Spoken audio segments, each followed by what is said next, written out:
kundi ang pulong sa Ginoo hinumdumi. Kanunay. Ingon ang John chapter 15 verse 7. Nga kung magpabilin ka niya, makapangayo ka bisag unsa. Ang tanan ihatag niya sa diyang sangpito nimo siya. Igsuon, muna siya ang pinaka-importante. Magpabilin ta sa pulong sa Dios. Pero usay baliwala nato. Tulog-tulog na ganita. Ug dako padagay tag simbahan daga kay mga tawo no ba natulog na.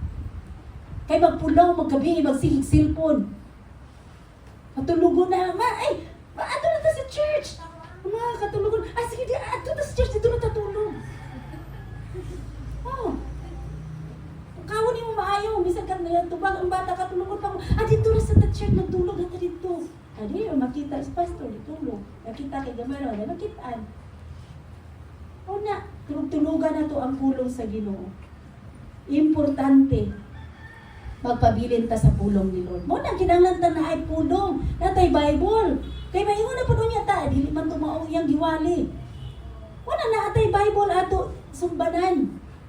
Nga tinuod ang pulong sa Ginoo nga kinanglan ta magpabilin niya. If you remain in me, and my words remain in you. Dili lang nga mo remain ka ni Lord, kundi ninyo siya, and my words, pinaagi sa akong pulong, makapangayo kabisag unsa, nangayo ka, wala ka gihatagan kung remain ka ni Lord, apan yung pulong, imo gikalimtan. Diba?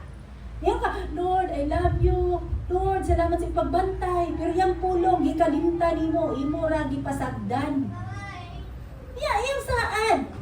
Kung magpabilin ka sa Diyos o magpabilin ka siyang pulong, makapangayo ka bisag unsa. Yung kalimti ang pulong sa Ginoo. Abide in His Word. Ikatulo, abide in His love. Pabilin sa gugma sa Ginoo. Maigsuon. Kung magpabilin ka sa gugma sa Ginoo sa 15:8, John 15:8, ingon siya diha, you are my disciples.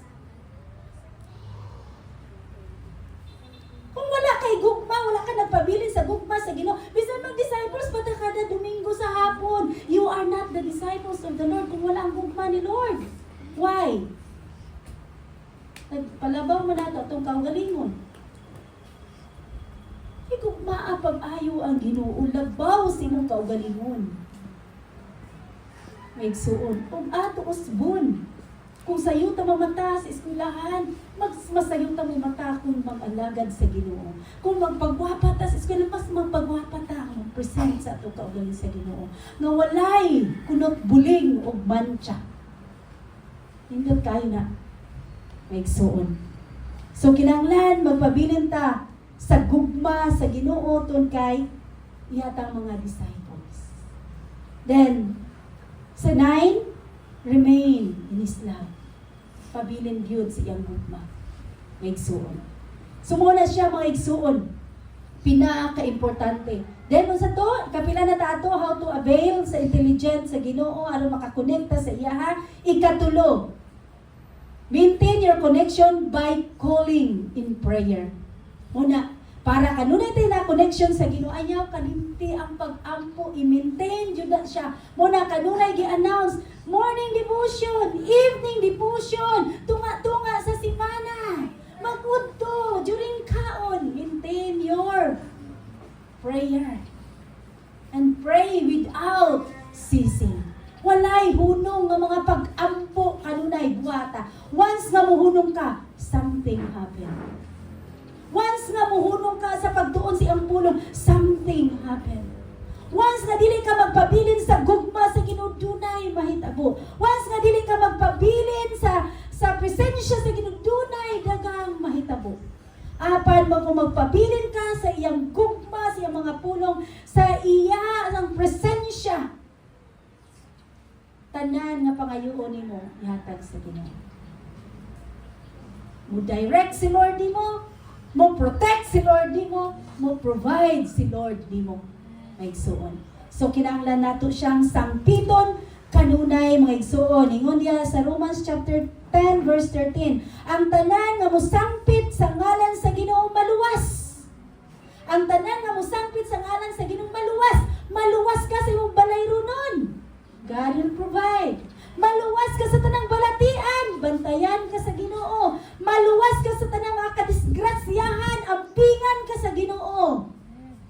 Ginoo, dili lang ikaw.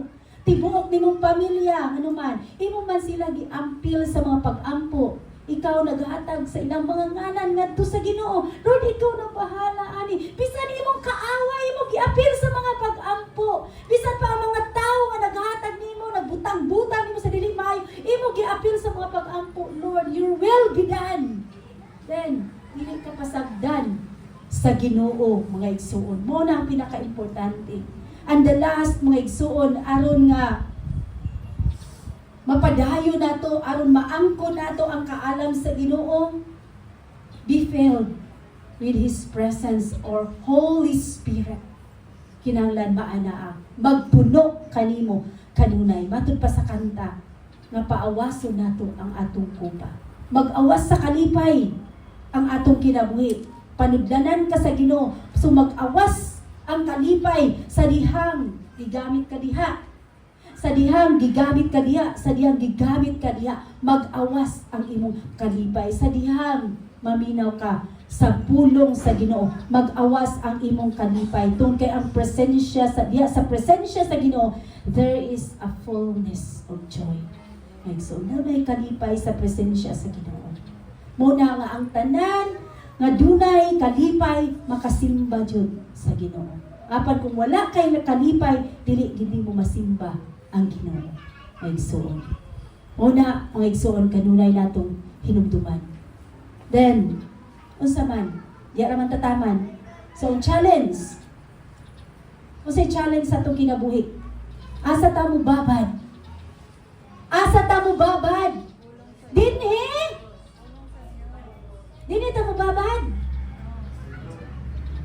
Sa pulong sa Ginoo. Kinahanglan ta mo babad sa pulong sa Ginoo. Kinahanglan ta mo babad sa mga pag-ampo. Kinahanglan ta mo babad sa mga pagdayeg. Una, mga batanon.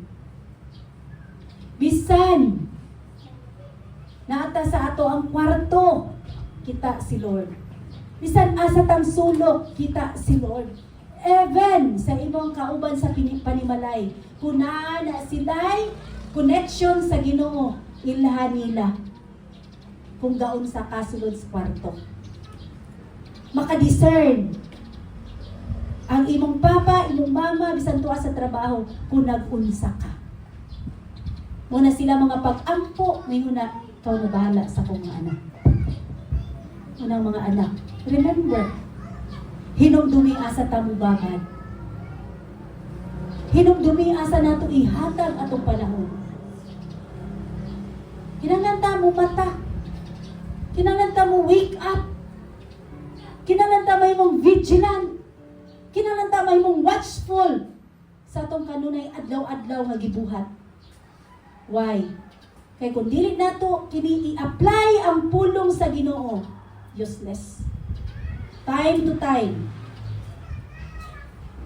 Dili kaya punta. Mapuno. Runs dry. Pagyapon. Una, kinahanglan mag-awas. Kinahanglan kanunay tang uhaw. Uhaw kanunay sa presensya sa Ginoo aron tang makasangpit niya. Uhaw sa pulong sa Ginoo aron ganahan ta mo basa sa pulong sa Ginoo. Kinahanglan dili ta uhaw ani nga mas pwede lang. Pwede lang. Nga usa ka adlaw ang kuno nato nga dili ta makagunit, mas okay.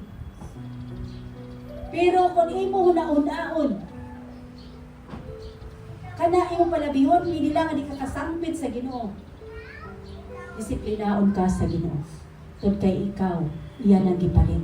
Mahal ang pagpalit sa Ginoo nimo. Iyang gibuhis ang iyang dugo. Na karon ato ra ibaliwala. Wake up.